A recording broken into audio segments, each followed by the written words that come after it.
Bonjour, bienvenue à tous. Le budget arrive au Sénat et tout va se jouer là. Deux lignes s'affrontent, celle de Bruno Retailleau, très offensive, qui dénonce le hold-up du siècle et veut un budget franchement de droite, baisse d'impôts, baisse de dépenses et fin de la suspension de la réforme des retraites. En face, Gérard Larcher, le président du Sénat, plus discret, mais que le gouvernement tente de rallier pour éviter l'impasse. Entre ces deux pôles, Horizon durcit lui aussi sa position. L'enjeu est immense. Soit un budget adopté d'ici la fin de l'année, soit une loi spéciale début 2026 à l'approche des municipales.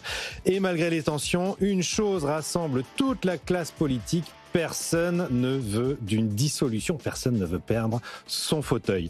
Aura-t-on un budget à Noël? C'est le premier thème des experts ce matin. Et puis après la marche blanche à Marseille ce week-end, en hommage à Mehdi Kessassi, le frère du militant anti-drogue Amine Kessassi, assassiné par des trafiquants de drogue. On reviendra sur le marché de la drogue en France et de la réponse des pouvoirs publics. Faut-il parler aujourd'hui de submersion?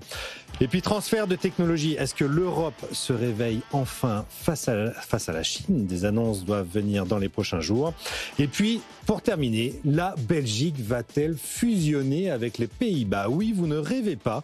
Le Premier ministre belge Bart De Wever, figure historique du nationalisme flamand, relance l'idée d'unir la Belgique et les Pays-Bas. Et pourquoi pas le Luxembourg? Voici le programme du jour. Il est 10h, passé de 2 minutes. Nous sommes ensemble jusqu'à 11h. C'est les experts. Vous êtes sur BFM Business. Allez, c'est parti. Les experts, débats et controverses sur BFM Business. Et pour parler de tous ces sujets, j'ai le plaisir d'accueillir sur ce plateau Céline Antonin. Bonjour Céline. Bonjour. Économiste à l'OFCE. À vos côtés, Léonidas Kalogeropoulos. Bonjour Léonidas. Bonjour. En face, pardon d'ailleurs. PDG de Médiation et Arguments, Roland Gillet, professeur d'économie financière à l'Université Paris 1 Panthéon-Sorbonne et à l'Université libre de Bruxelles. Bonjour Roland. Bonjour. Et Eric Heyer, directeur du département analyse et prévision à l'OFCE. Bonjour Raphaël. Bonjour Eric. On va commencer par le budget. C'est un peu la tradition et ça va durer jusqu'à la fin de l'année, mais tout de même les discussions avancent. Budget, aura-t-on un budget à Noël? Aujourd'hui, le Sénat reprend la copie de l'Assemblée nationale, la partie recettes qui a été rejetée quasiment à l'unanimité, un vote pour seulement, c'est dire si les choses avancent bien, 125 heures de débat à l'Assemblée nationale. Pour accoucher d'un monstre. Oui, comment on l'appelle, Frankenstein, on ne sait plus trop ce budget. Oui, enfin en tous les cas, un texte que personne ne peut soutenir. Nous avons dans le monde entrepreneurial, je crois, collectivement considéré qu'il valait mieux avoir un mauvais budget, mais un budget et une stabilité, plutôt que d'avoir une instabilité totale et ne pas savoir où on allait. Finalement, qui coûte cher aussi, hein, l'OFCE l'a chiffré. Mais voilà, on a chiffré, vous avez chiffré à 15 milliards le coût de l'absence de budget et de l'absence de gouvernement. C'est vrai qu'on finit par se dire que même la recherche de stabilité crée tellement d'instabilité. Pour avoir passé toutes ces heures à voir passer des mesures qui ont mis en panique des secteurs entiers, des pans entiers de l'économie, qui finalement se retrouvent dans un texte qui n'a même pas, enfin si, un seul député pour le soutenir. C'est un spectacle finalement que personne n'arrive à comprendre. D'ailleurs, ça finit par nuire à la classe politique dans son ensemble. Le Premier ministre proposait que l'on ne dramatise pas un certain nombre de mesures. Il proposait ça la semaine dernière. Il estime que le patronat en a trop fait sur les hausses d'impôts et que les 53 milliards mis en avant notamment par le MEDEF, mais très haute organisation patronale, est un chiffre qu'il ne faut pas prendre au sérieux. Non, mais le chiffre lui-même, est-ce qu'il faut le prendre au sérieux ou pas? Est-ce qu'il y a une mesure qui est notamment celle sur les multinationales, vaut 20 milliards qui, a priori, ne peut pas tenir. Donc, voilà. Mais au-delà du chiffre, derrière chacune des mesures fiscales, il y a des secteurs d'activité, des entreprises qui rentrent dans les seuils concernés, qui voient leur plan d'affaires bouleversé, le crédit d'impôt recherche qui est remis en cause. On parle de remettre en cause des taxes, des crédits d'impôt sur service à la personne. Derrière tous ces sujets, vous avez des pans entiers de l'économie qui se demandent si oui ou non ça va leur tomber dessus ou pas.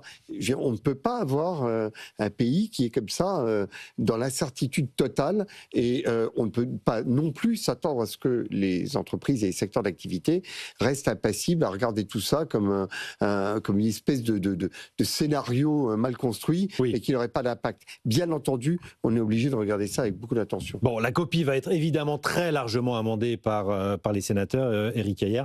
Est-ce que, vu ce qu'on attend, je rappelle les mesures que devraient présenter aujourd'hui d'ailleurs à 14h en conférence de presse les sénateurs, c'est restreindre la taxe sur les holdings familiales, maintenir le gel du barème de l'impôt sur le revenu ou encore revenir sur la surtaxe sur les bénéfices des grandes entreprises. Est-ce que le coût de l'instabilité restera supérieure au coût finalement des hausses de taxes à la sortie du Sénat? Bon, ça, on en sait, il y a encore une incertitude. Mais vous voyez, c'est pas parce qu'il y a un budget que l'incertitude va baisser. On ne sait pas, parce qu'il faut quand même avoir en tête qu'on cherche 120 milliards sur 5 ans. Donc là, on en est qu'au tout début, en fait. On a voté un budget, avec des efforts en 2025, il faut rappeler, 25 milliards. Mais il va falloir encore trouver à peu près 100 milliards. Quand on dit des efforts, on dit des hausses d'impôts. Alors, soyons clairs, les 25 milliards, il n'y a pas beaucoup d'économies en dépenses. On est reparti à zéro, en fait, quelque part. On est revenu sur le budget le corps nu. D'accord, on peut rappeler quels étaient les efforts. Donc, nous, la façon d'analyser, mais après, c'est en gros 28 milliards, pas 30, 28 milliards d'efforts, mais en primaire, c'est-à-dire hors charge d'intérêt. Si on rajoute les charges d'intérêt, ce n'est que, entre guillemets, 21 milliards. D'accord ? Donc il y a 21 milliards d'efforts. Comment ça se répartit entre impôts et dépenses publiques dans le budget le corps nu ? C'est 5 milliards de prélèvements obligatoires en plus, 15 milliards d'efforts sur les dépenses. Pourquoi c'est pas généralement cela qu'on a en tête, on a plutôt 15 milliards de nouveaux impôts. Et pourquoi ? Parce qu'il y a en 2025 des impôts qui vont disparaître en 2026, 10 milliards. Donc en fait, il y a 15 milliards de nouvelles recettes parce qu'il y en a 10 qui s'arrêtaient. Donc, lesquelles ? Bah oui, c'est toute la contribution exceptionnelle sur les entreprises, 8 milliards, et sur les ménages aisés, 2 milliards, 10 milliards, qui vont être remplacés, et donc ça va faire 15 milliards, mais c'est 15 moins 10, d'accord ? Donc ça fait 5 milliards d'efforts sur les PO, 15 milliards sur la dépense publique, mais attention, il y a de la dépense publique qui est obligatoire à côté, il y a quoi ? Il y a les charges d'intérêt, on en a parlé, à quasiment 8 milliards, il y a ce qu'on doit dépenser pour le budget européen, à peu près 7 milliards, et vous avez la défense aux alentours de 7 milliards. Donc, il faut trouver 35 milliards de baisse de dépenses publiques ailleurs que dans ces postes-là. C'est ça qui est quand même très élevé, d'accord ? Et on n'a pas le début du commencement de comment on va trouver ces 35 milliards d'efforts sur la dépense publique, hors les 3 postes que je viens de citer. Mais on part de là, d'accord ? Donc, c'est 5 sur les PO et à peu près 15 sur la dépense publique.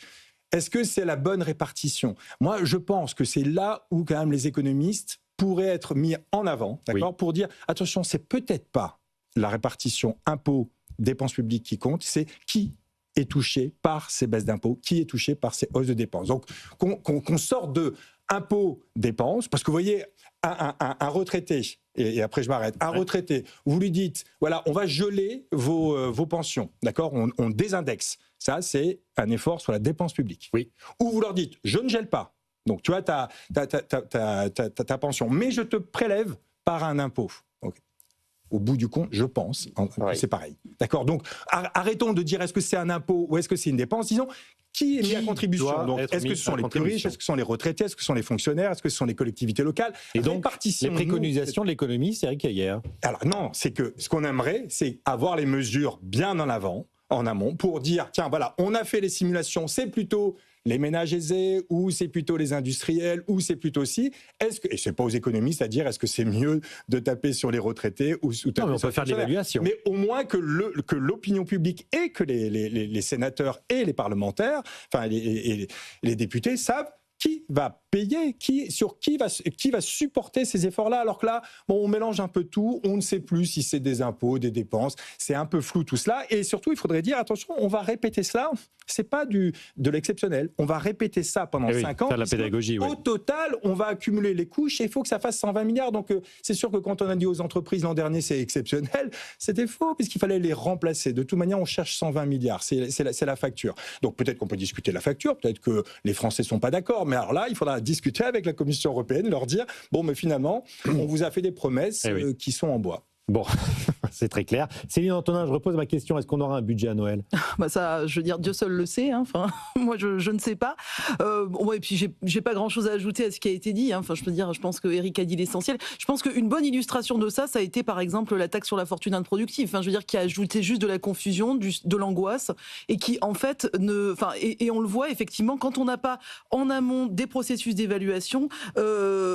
On se retrouve avec des mesures dont on fait de la politique, non ? Oui. Ça a été ça, la première lecture. La politique, c'est effectivement de décider en amont où on met le curseur sur la redistribution, sur la manière dont les gens sont mis en contribution. Et donc là, en l'occurrence, ça a vraiment ajouté beaucoup d'incertitudes, ce qui est mauvais pour l'économie. Nous, on l'a effectivement chiffré à l'OFCE, et de manière générale de la confusion. Donc je pense que l'essentiel, ça serait qu'il y ait un débat apaisé, mais je pense que c'est un vœu pieux dans le contexte actuel. Roland, est-ce que vous l'avez, ce débat apaisé en Belgique, où on vient de trouver un accord ce matin même sur le budget, me semble-t-il ? Je ne vois pas pourquoi vous dites apaisé.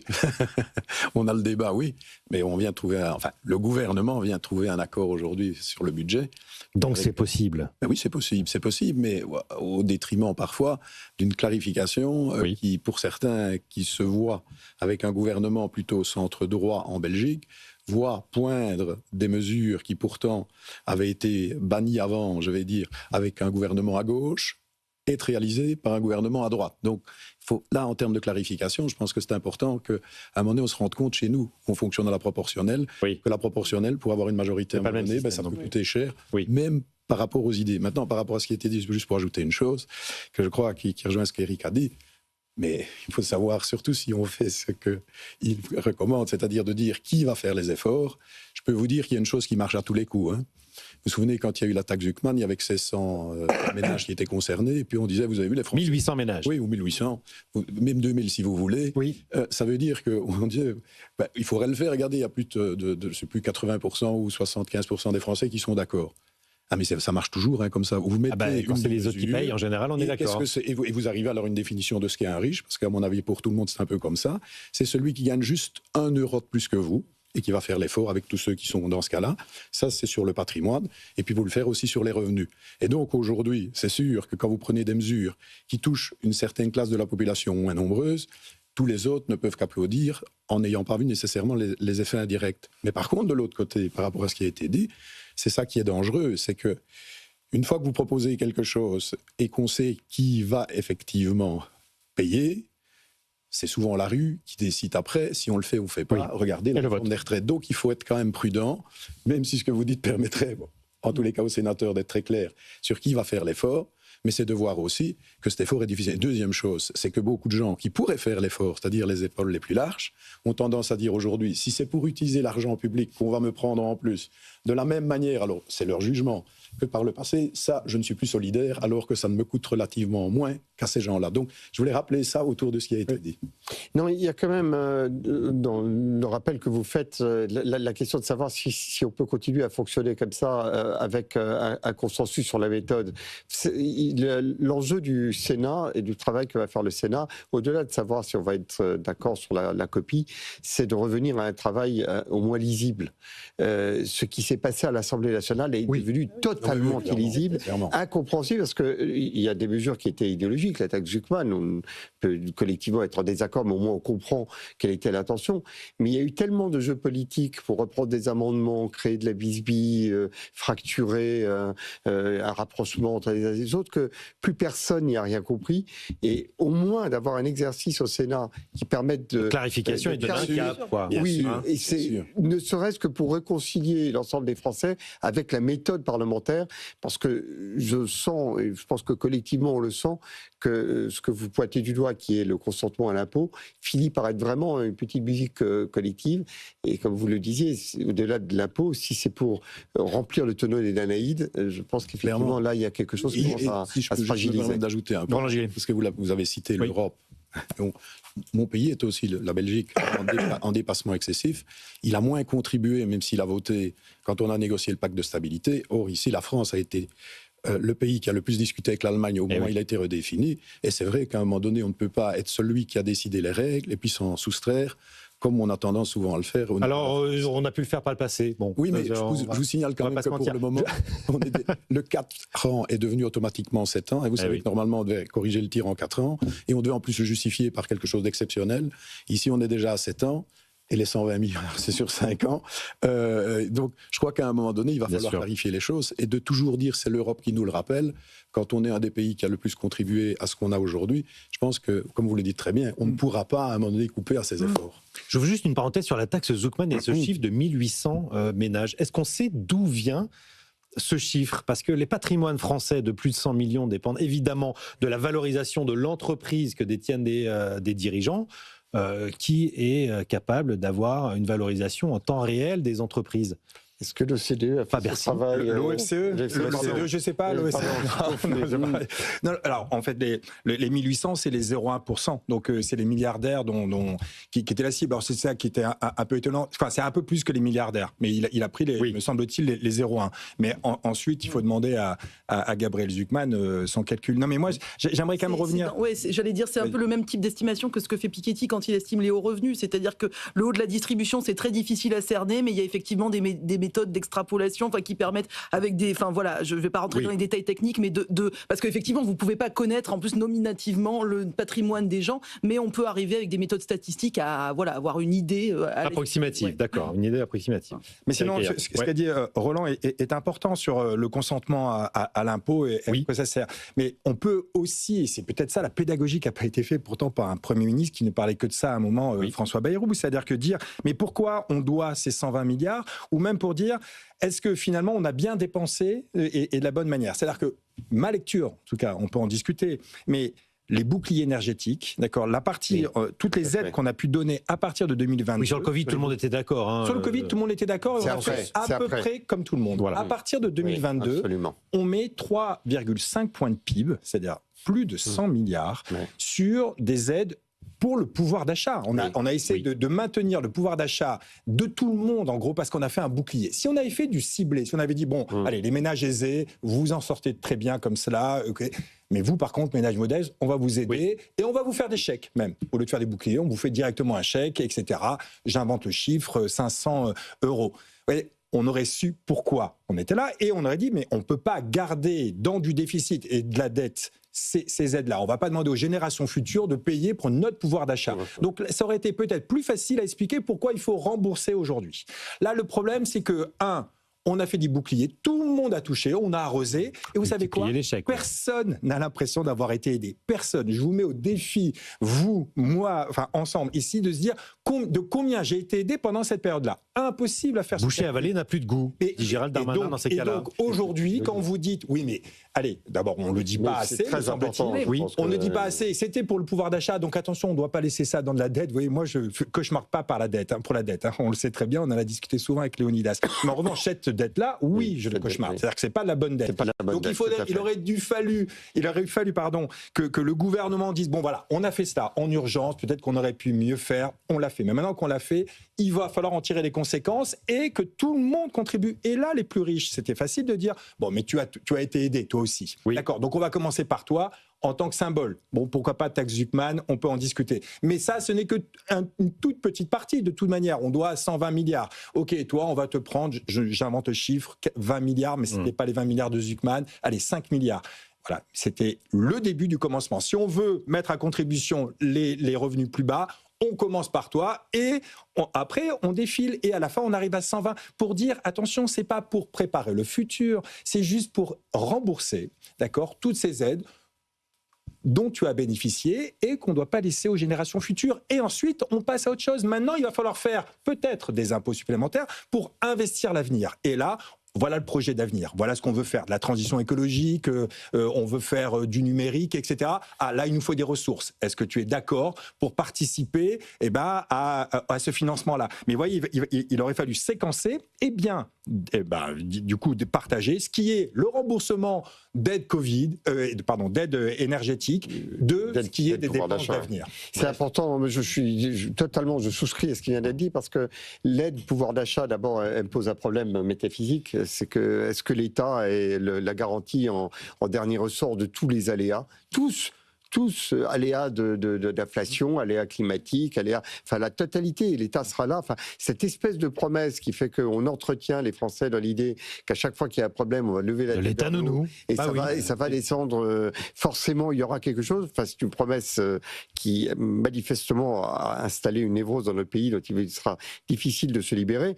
Mais 100 milliards de dettes pour effectivement avoir simplement soutenu le pouvoir d'achat sans rien avoir laissé à nos enfants derrière en infrastructure. Enfin, 100 milliards, c'est de l'argent que l'on cherche pour des choses fondamentales, pour l'énergie, pour le numérique. Enfin, avec 100 milliards, c'est du très très gros argent. Enfin, se retrouver dans cet état sans avoir derrière un acquis et un patrimoine, c'est quelque chose d'assez douloureux.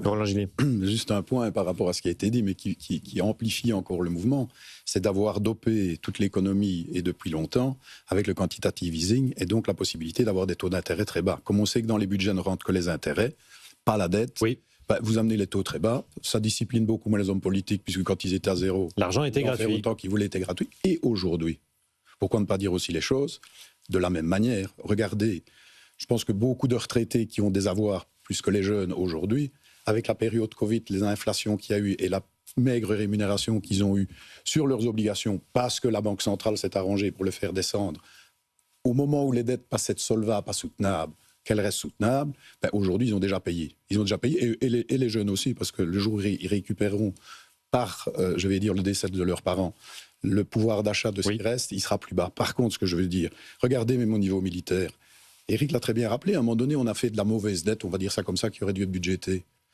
Mais pendant cette période-là, on a mis de l'autre dette aussi, mais qui, elle aussi, est acceptable, même si on est soutenable. Donc aujourd'hui, la décision de dire on ne va pas s'endetter pour, c'est très difficile de ne pas la faire passer, puisqu'on dit que quelle que soit la crise, même celle du Covid, on peut vivre. Et on a pris une mauvaise habitude. Plus grave, regardez aujourd'hui pour le militaire. Alors moi, je veux bien que c'est des dépenses d'investissement, mais un char à la population, est-ce qu'on lui dit qu'effectivement, il coûte 1000 ? Oui, si, il coûte 1000, mais il ne coûte pas 1000. On est les premiers à dire pour une voiture qu'emprunter de l'argent coûte aussi de l'argent pour un ménage. On l'achète à crédit. Un État qui achète tout son militaire par de l'endettement doit dire à sa population, vous payez le char plus les intérêts qu'il y aura sur le char. Et j'ai fort à parier que la durée avant laquelle on rembourse ce char fasse que ce char coûte vraiment très très cher, avec le but en plus de ne pas s'en servir. Évidemment, on paye les intérêts. Oui, non, très rapidement sur l'histoire du bouclier tarifaire.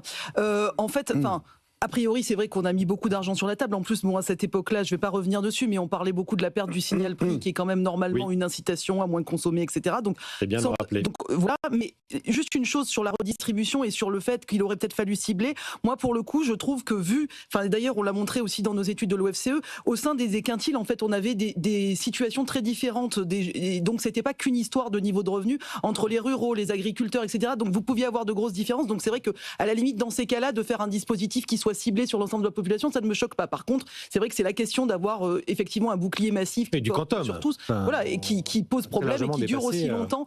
Mais en tout cas, c'était juste sur cette histoire d'hétérogénéité. C'était vendu aussi à l'époque comme une forme d'investissement. Ça a préservé un peu la compétitivité française. Et puis ça a permis aussi de ne pas avoir trop d'inflation, parce que par rapport à d'autres pays, on a eu moins d'inflation. À des commerçants d'avoir une énergie moins chère et donc d'être plus compétitif. Là, vous avez raison. Alors peut-être pas pour ces. Il faut quand même rappeler que la France est le pays qui a le mieux maîtrisé l'inflation contre cette période. D'accord. Donc le choix du bouclier par rapport à je donne un chèque, qui était plutôt la stratégie allemande, d'accord, ça a eu une vertu. Donc on a beaucoup critiqué, personne l'a vu, d'accord. Donc maintenant rembourser quelque chose qu'on n'a pas vu, il n'y a pas de volonté. En revanche, ça a permis en cumulé, d'accord, de maîtriser beaucoup mieux l'inflation. Et vous voyez, l'inflation cumulée au cours de cette période, c'est à peu près 18%. Quand c'est 26%. En Allemagne, quand c'est à peu près 28 au Royaume-Uni, quand c'est dans tous les pays, on est le pays à avoir le mieux maîtrisé. Pourquoi ça pourrait être intéressant en termes de compétitivité? C'est que si vous pensez qu'à un moment les salariés vont réclamer cette hausse de prix, ça veut dire que les salaires vont progresser de 18% en France et de 28%, 26% ailleurs. Les coûts salariaux vont moins augmenter, toutes choses égales par ailleurs, et donc ça peut faire des gains de compétitivité. Est-ce qu'on l'a vu? Non, pour l'instant, pas trop, d'accord. Mais attention, les politiques de l'offre. Encore raté. Non. Parce que c'était un peu l'idée à l'époque. On peut pas encore le dire. Pourquoi? D'abord, parce que les salaires progressent tout doucement. Donc les salaires aujourd'hui n'ont pas encore progressé au rythme n'ont pas rattrapé. En France, il manque 2 points. En Allemagne, il en manque encore un peu plus. On n'a pas rattrapé cette année? Non.